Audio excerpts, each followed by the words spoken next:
এমন সুন্দর জীবন, এমন সুন্দর যৌবন, আহা শক্তির টাইমটা, জীবনের সক্ষমতার সময়।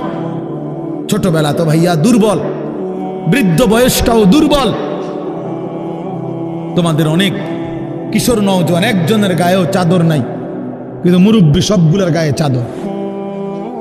দেখো চাকায়া, এই চাচারা তো আমার সব পরিচিত চাচা। অর্থ হইল এই বৃদ্ধের এই দুর্বলতা তাকে চাদর গায়ে দিতে বাধ্য করেছে। তার শরীরে শীতের অনুভূতিটা বেশি, ঠিক কিনা বলেন নাকি? কিন্তু তোমরা নওজোয়ান, তোমাদের অধিকাংশ কারো গায়ে চাদর নাই। তোমরা দেখো ভাইয়া, আমার গায়ে কোনো চাদরই নাই। তাইলে বুঝাইতে চাইলাম, এই শক্তির সময় যৌবন। যুবক চাইলে পাহাড় কাইটা সমান করতে পারবে, যুবক চাইলে সাগর নদী মাটি দিয়ে ভরাট করে দিতে পারবে। একটা এলাকার যুবক ছেলেরা যদি চায়, সবার হাতে হাতে মদের বোতল পৌঁছাই দিতে পারবে। একটা সমাজের ছেলেরা যদি চায়, সবার হাতে হাতে নামাজের মুসল্লাও তুলে দিতে পারবে।